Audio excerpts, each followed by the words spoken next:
Hello students, I hope you all are well at home. Students, in unit Atoms and Nuclei, we have done Thomson model of atom, alpha ray scattering experiment, Rutherford model of atom. Today we are going to do it. We have also discussed distance of closest approach and impact parameter. And I hope daily you are going to revise your notes. Students, you have sufficient time. Please utilize it.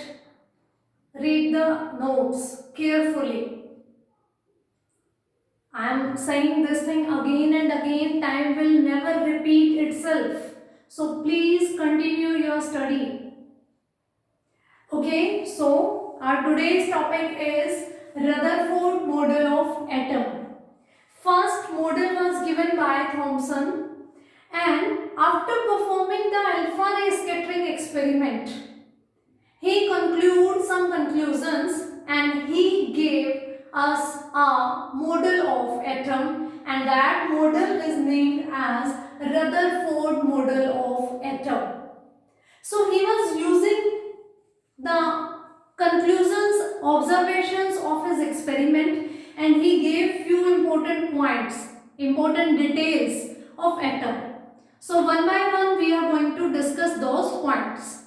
The first point is most of the mass of atom and its whole positive charge. Students, he is using most of the mass and its whole positive charge. Most of the mass. He discovered the nucleus and he was saying protons are inside the nucleus. Protons are heavier than electrons. In an atom, there are equal number of electrons and of protons. So, protons are inside the nucleus. That means heavier portion is inside the nucleus. So, most of the mass of atom and protons are having positive charge, but in nucleus we know neutrons are also there. Neutrons are neutral in nature.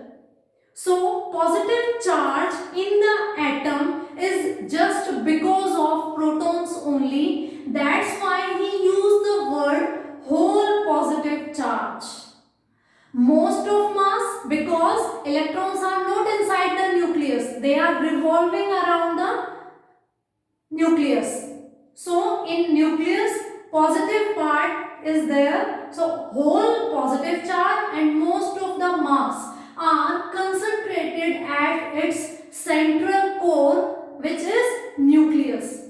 And I have written 10 to the power minus 15 meter. That means that was the radius of nucleus, size of nucleus. So from the first point we come to know about that the mass of atom is because of proton, neutron and electrons, but protons are much heavier than that of electrons and they are residing inside the nucleus. So most of mass of atom is concentrated at its central core, which is nucleus, and positive charge is because of only protons. So he was saying its whole positive charge is concentrated at its central core, which is nucleus. I hope this point is clear to you. So come to the next point. We know in an atom number of electrons and number of protons are equal and they have same charge. Charge on one electron as well on proton is 1.6 into 10 to the power minus 19 coulomb. We have discussed this thing. So total negative charge of electrons and total positive charge of nucleus is equal because their numbers are equal, as well charge on them is also equal. Here we are saying about magnitude only, we are not considering the signs. On electron, charge is negative, and on proton, charge is positive. And on one electron, charge is 1.6 into 10 to the power minus 19 coulomb. Similarly, on proton also charge is 1.6 into 10 to the power minus 19 coulomb. But for electron it is negative, and for proton it is positive. And in an atom, number of electron and protons are equal. That's why total negative charge of electrons is equals to total positive charge of nucleus.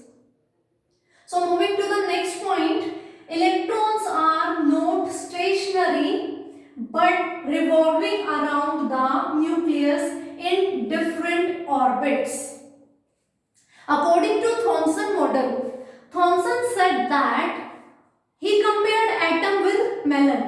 He was saying in a uniformly positively charged sphere, electrons are randomly distributed like seeds in a melon. But Rutherford said that electrons are not inside the nucleus. Inside the nucleus is proton. Electrons are outside the nucleus and they are revolving around the nucleus in different orbits. The next point is centripetal force is provided by electrostatic force of attraction between electrons and nucleus. Students, you know very well there are two kinds of charges, negative and positive. Negative and positive means same charges repel each other. But negative and positive charge means unlike charges always attract each other. So Coulomb gave a law which is a universal law. According to that law, two charged particles always imposing a force on each other. Suppose I am having two charged particles. A single word is very important in every statement, students. Focus on each and every word. And I would like to suggest you all, please keep a copy and pen with you so that you can write down in your own language. Students, rough notebooks are always best friend of the students. They are much better than books and notes provided by the teachers. If you are listening any teacher, if you are listening any video, then please keep your pen and paper with you. If you are writing any concept in your own language, that will be very beneficial for you. So I am saying if we have any kind of two charged particles, according to Coulomb, they will interact with each other. They will impose some force on each other. I said you in the unit first, electrostatics. When we will do that, we will discuss this topic in details.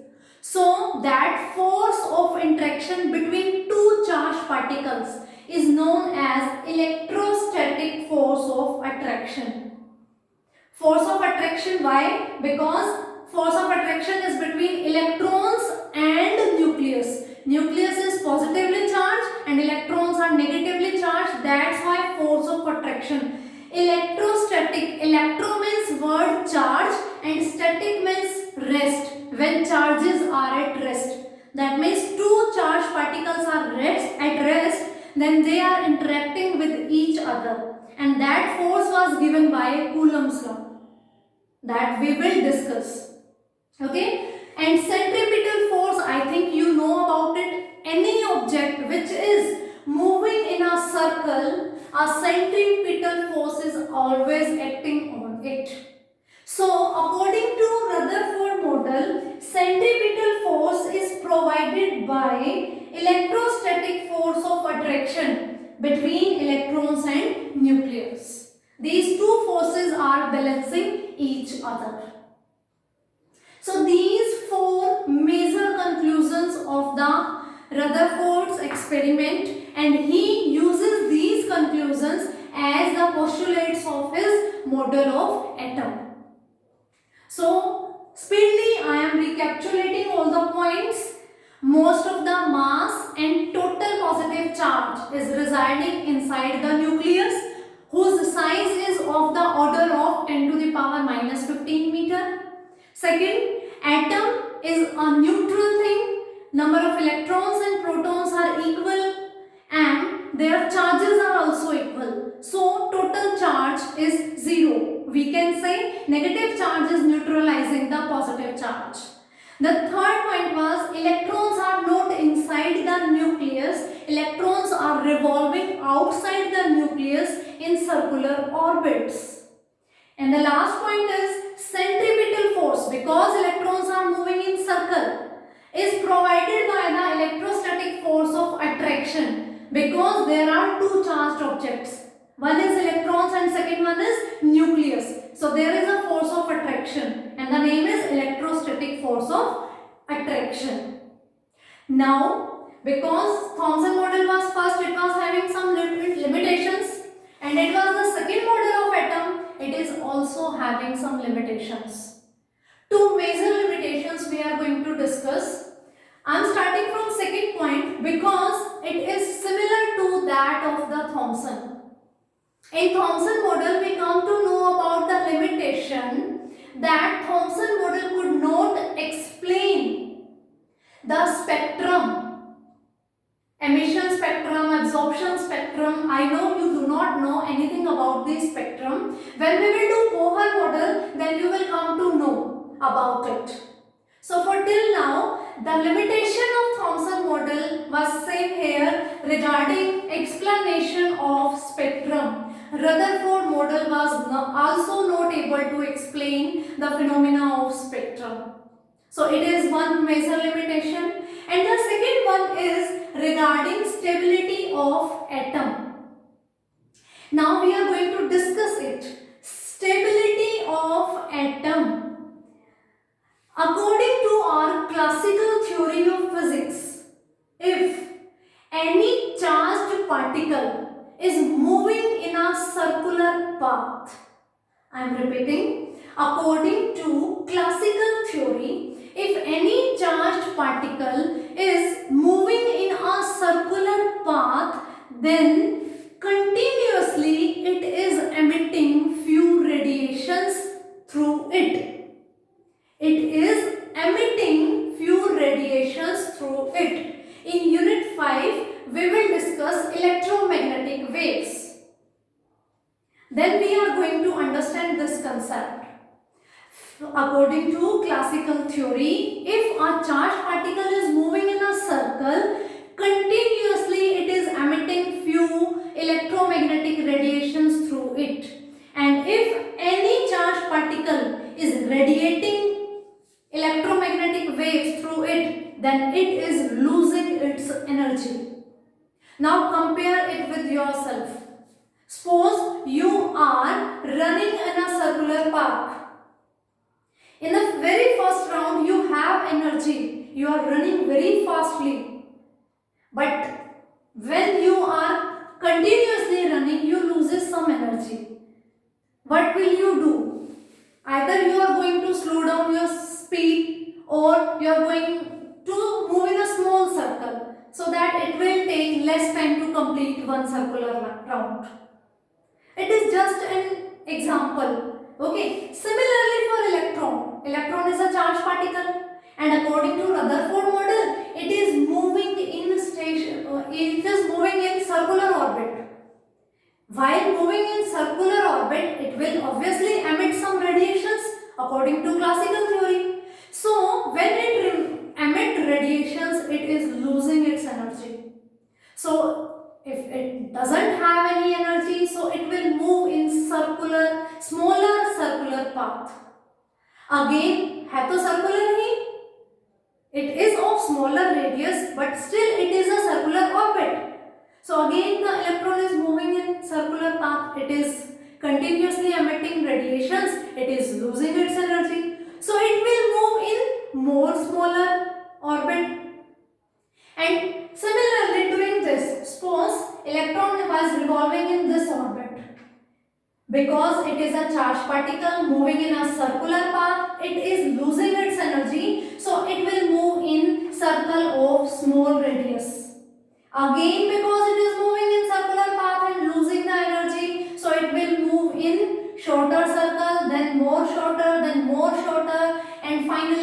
will collapse with the nucleus. Then what about the statement of this? It was saying electrons are not stationary but are moving around the nucleus. But according to this classical theory, electron while moving it will get collapsed with nucleus and finally it is not stable. So regarding explanation of spectrum and regarding stability of atom, these were the two major limitations of Rutherford model of atom. So students, for today I think it's sufficient. We are doing, I know, very slowly. Be habitual. We will do it on the fast track also. Right now we have sufficient time to cover our syllabus. Very soon we are going to speed up. So, Rutherford model of atom, alpha ray scattering experiment, distance of closest approach, impact parameter, Thomson model of atom. Students, I am requesting you, please keep on revision of all the topics. If you are doing revision, then you are going to understand the concept clearly. Okay students, it is sufficient. Thank you and have a nice day.